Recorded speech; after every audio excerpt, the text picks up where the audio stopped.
Good evening, everyone. I'm Byron Brown. We are following widespread tornado damage across the 2 counties tonight. In Silver City, 1 man is dead and 2 children are taken to the Baptist in Yazoo after being trapped in a home. And I'm Melanie Christopher. Thank you so much for joining us tonight. Now, all of that is from the Yazoo Sheriff's Office. Rescue crews are being called in to help across Sharkey and Humphreys County, where people there are trapped in their homes calling for help. Silver City and Rolling Fork saw severe storm damage tonight. The city of Vicksburg is sending a command center, 4-wheelers, drones, and ambulances to Rolling Fork to help assist. This is a look at some of the damage in Silver City. MHP says Highway 49 West is congested with emergency crews, and we told you before about 1 man who was killed in the storm, and 2 children are hospitalized in critical condition after being trapped in their homes. 12 News' Tia McKenzie joins us now live from Highway 49 in Silver City with a look at the damage. And Tia, what do you see? That's right, Byron. Tonight, citizens of Silver City are distraught. Tornadoes sweeping through, completely destroying structures, extensive damage, fallen trees, fallen power lines, you name it. As you can see, if you look all the way down Highway 49, there are miles of first responders out to assist those in need. So you can take a look there and you can see first responders helping those in need again.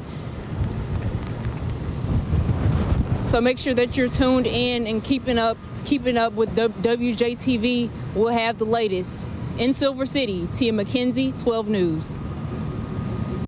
Tia, thank you. Rolling Fork also reporting widespread destruction. The Sharkey County Sheriff's Office in Rolling Fork reported gas leaks and people trapped in piles of rubble. Some law enforcement units have been unaccounted for in Sharkey.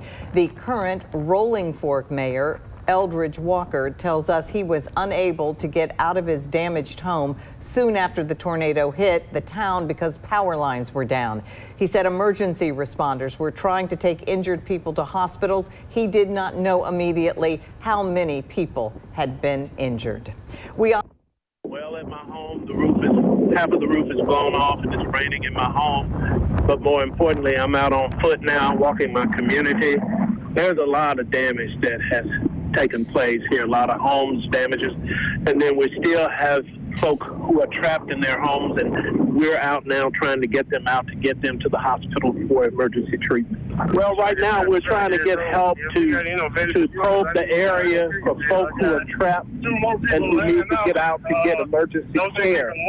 That's what's important to us right now, to assess that, make that triage assessment and get some help to these people to get them to the hospital. Now, we also spoke with Mallory White with MEMA. Do that. Our main priority right now, especially for those local first responders, is life safety and accounting for the people and making sure that they are safe.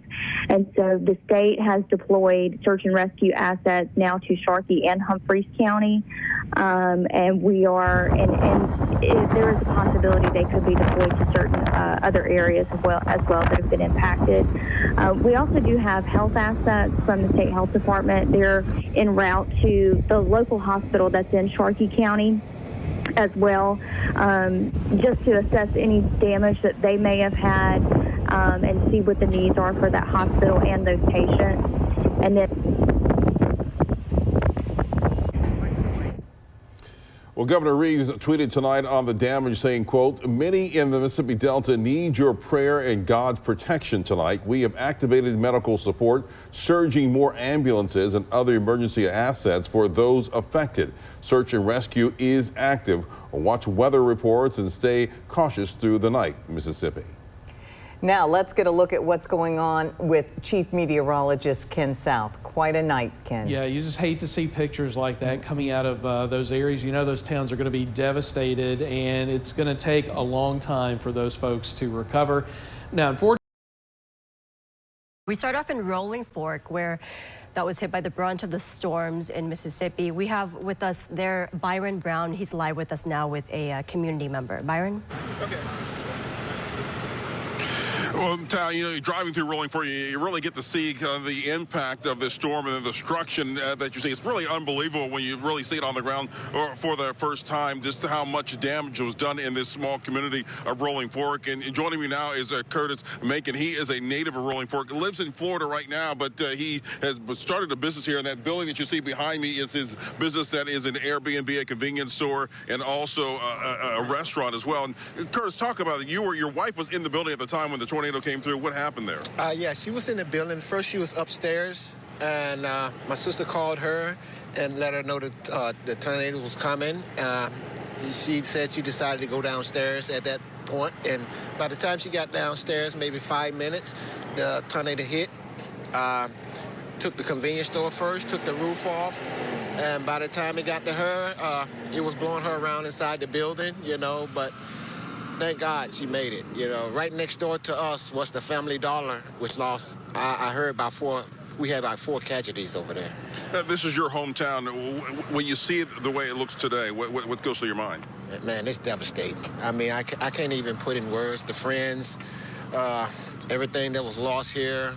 We was already a struggling community, trying to get back, trying to give back. And for this to happen, it's a loss of words. I mean, we really don't even know where to go from here. We need a helping hand down here. Yeah, you left town, moved to Florida, but you've come back and you're trying to start a business. What does this mean? Oh man, this was my life. This was my dream here. I worked here when I was a kid, and I come back and just trying to put it back like it was when I was coming up, just to get a neighborhood another option, you know, but that's all destroyed now. I mean, I just don't know. Everything in the store, we have no gas station, no running water, no power. You know, it's devastating. I don't know where we're going to go from here. What does the city need for right now from the people of Mississippi and also from around the country? We need housing. That's the most important thing. We need, of course, financial assistance. That's probably the most important thing we need. But housing, we just need the government to come in and step in and just rebuild our town. When I say the whole town is destroyed, I really mean the whole town is destroyed. There's no hospital. There's no health department. That's nothing. We like in the middle of nowhere, you know. So this is like starting from the beginning, you know. So there's nothing that we don't need, you know. It's that to put it in perspective. What's your spirit like right now? My spirit is torn, man. But I know God has bigger plans for us because we're still here, you know. So all we can do is trust Him and believe that better days are ahead. And we need America to come together. We're a small town, but we're a big part of this United States also. You know, we need to be treated like the cities, like they treat Florida. You know, we need that kind of response, you know. We're not in Ukraine. We're right here in the United States. But you might think we're in Ukraine, but we need assistance, like we're assisting Ukraine. No hesitation, you know. No politician coming down here just for votes, you know. We need some results. This has always been a forgotten town. I think this is God's way of shedding light, not just on this city, but the whole Delta. You know, we need our governor, and we need our representatives just to come together and stop the partisan bickering and get some real things, put some boots on the ground, get some things done. You know, that a lot of talking go on around here, but it's like this town like it been stuck in time. You know, I was a little kid, and it was better when I was a kid than it was now. That was my motivation to come back home, to give these people some hope. 'Cause, man, I was just trying to do my part, you know, but we need America to come do their part now because we need it. There's nothing we can do. I mean, we can't do this on our own. You know, it's devastating, the whole town. I told the whole town, I said I wasn't going to cry, but man, I just broke down. I'm going to be a man about it. I broke down, and I just needed to gather myself to come back today and just start to pick up the pieces and go from there. You know, this is just we crying out to the world. You know, we'll see what kind of response we get. You know, but you know, we definitely need we need everything, housing, waters, I mean everything. My biggest concern that people are going to leave the area and don't come back because we already was a forgotten place, you know. So for that not to happen, people need to show that they really care, you know. So, you know. Curtis, thank you very much for talking to us. Appreciate that. Thank you. All right, and we want to give you an update from MEMA on the death toll. MEMA now can confirm that 21 people have died, and we'll break it down for you. MEMA confirms that there were 3 people in Carroll County, there are 3 people in Humphreys County, 2 in Monroe, 13 died in Sharkey County. Of course, we're going to keep you updated with throughout the day. We'll be here all day long at 4, 5, and 6, and Ken South is going to have more coming up in weather. Todd, back to you. We begin with the devastation in Sharkey County. 12 News' Byron Brown is live in Rolling Fork with a member of FEMA. They're talking about the recovery efforts. Byron? Well, you know, this has been a devastating area that's been hit really hard by the tornadoes on Friday night. And, you know, we're just, as we were getting, we can see behind us, we pan over there, a house that is being torn down. Just kind of give you an idea, as Justin's taking a picture of what the destruction of the tornadoes that hit here on Friday night has done to this small community here in Sharkey County. Joining me now is Aaron Gaddis. He is with FEMA. And Aaron, you just kind of got on the ground here. What do you describe when you see what's going on and what people need to do if they need the help? Well, we're here to just really encourage any individual who was impacted by the storms on the 24th and the 25th to apply for disaster assistance through FEMA. So we really want them to go to disasterassistance.gov. We have an app, but if you don't have internet access, we're encouraging them to use our helpline, and that number is 800-621-3362. I know when I'm talking to people, a lot of people are just overwhelmed by all this. Is that process a difficult process, or how does it work? Very simple process. We have people who are there to assist. We actually have disaster survivor assistance teams in shelters right now helping individuals with their applications in person. But you can also call our helpline, and someone will be on the other line helping to walk you through. It's a completely free application. So don't be discouraged. We just really want to encourage everyone to get their application in so we can start that conversation. I know a lot of people that I was talking to today don't have insurance. What does that mean, and how does that impact them? So we still are going to encourage everyone to apply for FEMA because FEMA is a grant, and so we just want to encourage you to get the application in, start the conversation, and then from there we will determine, what you're eligible for at that point. But don't let anything stop you from applying. We really want everybody who is affected in the counties to get their application in with FEMA. And how long will you guys be on the ground to assist the folks here in these counties that are affected? So ultimately, we'll be here as long as the community needs us. So there's no time frame, there's no hard and fast deadline. At this current point, we're just really encouraging individuals to get out and get their applications in as soon as possible. When you walked through and when you came through this area, what was your thoughts when you drove through this community? It's a lot of devastation, and there are, I really feel for the community and the families that were impacted by this, and so we're really just out here to support however we can, to support local and state officials. We're seeing a lot of survivors out here today, and so we're really feeling for them. And yeah, it was really breathtaking when I got here on the ground yesterday to kind of see all that had taken place. So, Aaron Gaddis, thank you very much for your help. Thank you. All right. But now we send things over to Chief Meteorologist Ken South, who's currently out in Rolling Fork. Ken, tell us what you see. All right, Brianna, yeah, we have been in Rolling Fork all day today, really just trying to take in all of this damage. And really in every direction you look, there's complete devastation in just about the entire town. Now, Rolling Fork is the biggest community in Sharkey County. It's the county seat.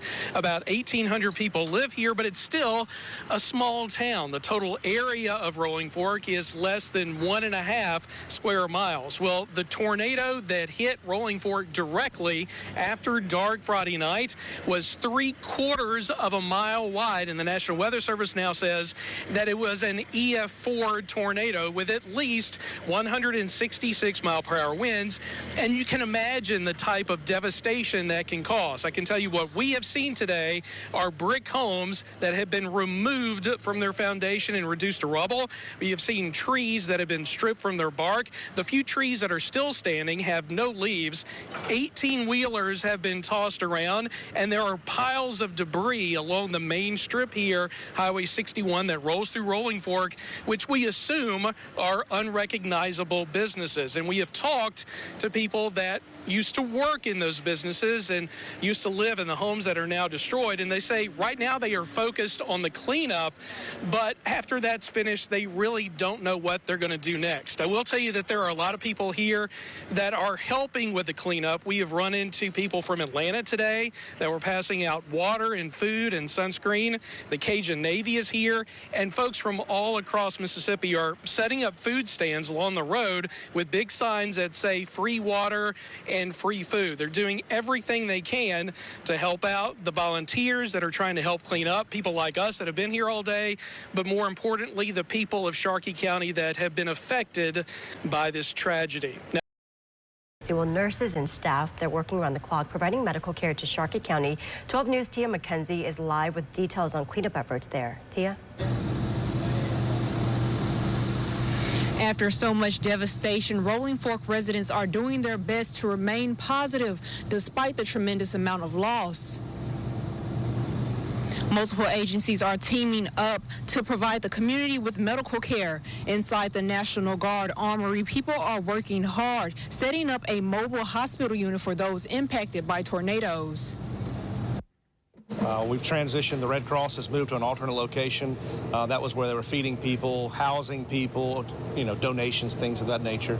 As a little bit of things have progressed, we've realized that the storm has done more damage to the hospital, and as of right now, it's not suitable for patient care.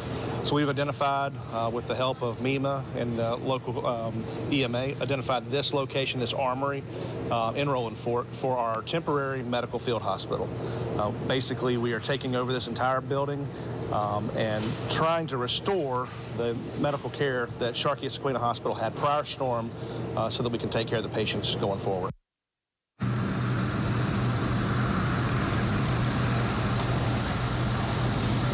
And that mobile medical unit should be up and running by this weekend.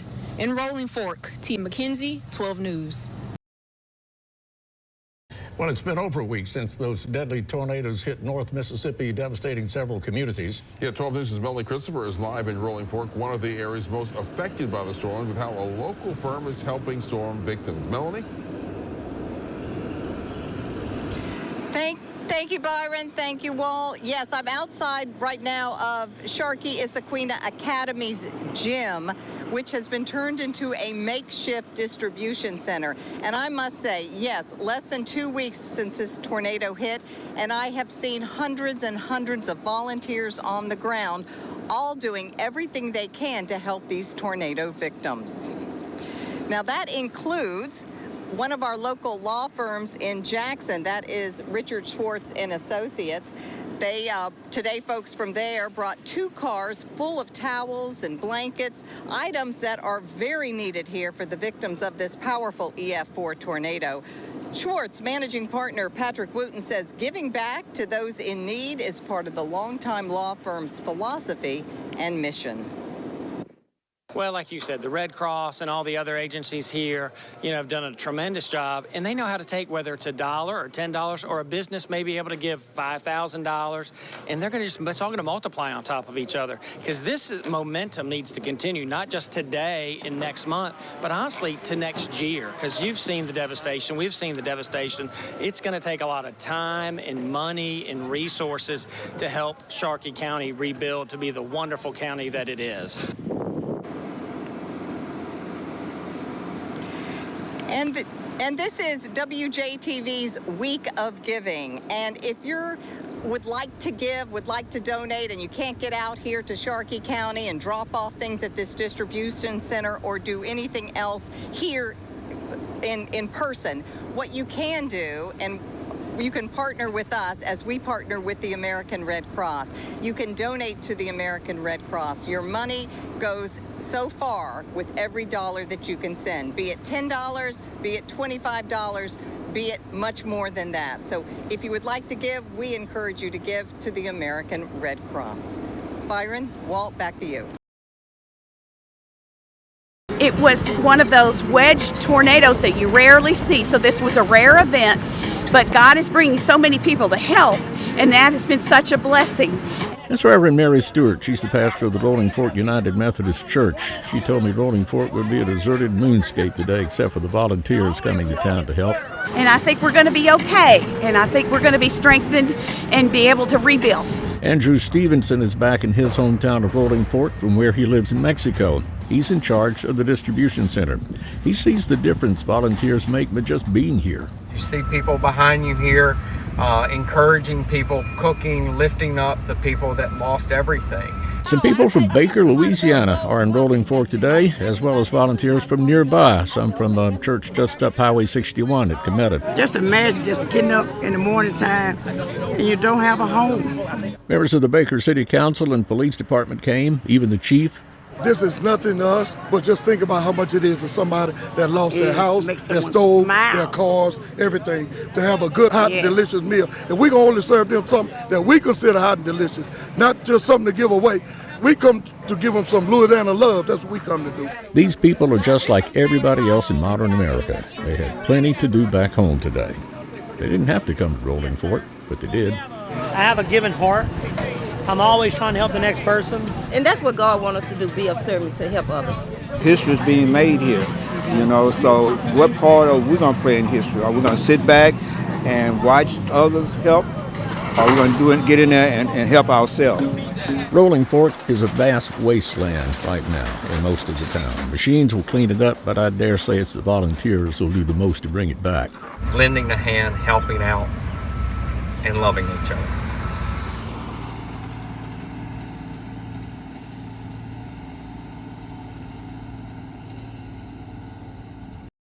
And Rolling Fork is slowly building its city back up. This is such good news after that deadly tornado swept through 4 months ago. 12 News' Morgan Gill spoke to residents about those cleanup and build back efforts. A deadly tornado swept through Rolling Fork, damaging homes, schools, and businesses. Residents say they are still getting their lives back to normal 4 months later. One person says he has begun seeing a change throughout the community with the help of outside organizations giving back. They're definitely happy we're here. They're so thankful, thanking us for everything that we're giving them today. And I know there's so much more that they need, so we hope to even come back and do more in the future for them as well. Adams tells us that she sees great improvement throughout Rolling Fork. Other residents say they are happy to drive around and thank everyone who still continues to help them in their time of need. I think everything going through Raleigh work out real good. Like they getting everything cleaned up real good and they getting those new homes and everything brought in. I think it's gonna be blessed. Organizers tell us that Rolling Fork Build Back Better nonprofit group has 13 lots and 17 plus acres inside the city limits of Rolling Fork under contract to purchase in order to build new homes. Old foundations are being removed to prepare for new homes. Thank you for everything. Mississippi, Rolling Fork need a lot of help. Thank y'all for everything in this hot weather. Rolling Fork Build Back Better plans to build at least 3 homes before the end of July. Morgan Gill, 12 News. Well, after the devastation in Rolling Fork, healthcare workers from across the nation have come to help people in need. That devastating tornado hit 1 month ago, so 1 month later, transportation is still a concern. Ken South is live up in Rolling Fork this afternoon with how one doctor is treating his patients. Ken? Yeah, today marks 1 month since a massive EF4 tornado pummeled Rolling Fork with 190-mile-per-hour winds. Now, this town, of course, is in the process of recovering from that disaster. And, everybody that I talked to today says that they aren't going anywhere. They intend to stay and rebuild no matter how difficult because this is their home. Now, a vital part of a community recovering is getting back essential services like health care. We stopped by an open health clinic today and talked to the doctor on duty. He was the chief of staff at Sharkey-Issaquena Community Hospital. He said they performed triage the night of the storm and they opened the clinic with a damaged roof the Tuesday after the storm. He told us that treating patients locally will help this community heal. You're not sure how to reach us? Call us. And there's a lot we can do over the telephone. We can do things with telehealth. The important thing is don't let your health go because it was disrupted by the tornado. You know, now more than any time, if you need help, we're here for you. Dr. George says that many people lost transportation, of course, the night of the storm, and it's really important, it's crucial that they have health care within walking distance for people recovering from tornado injuries. Now, of course, there are people here that are actively rebuilding as we speak from that tornado 1 month ago, and we'll have more of their stories coming up tonight at 5 and 6 o'clock on 12 News. Melanie, back to you.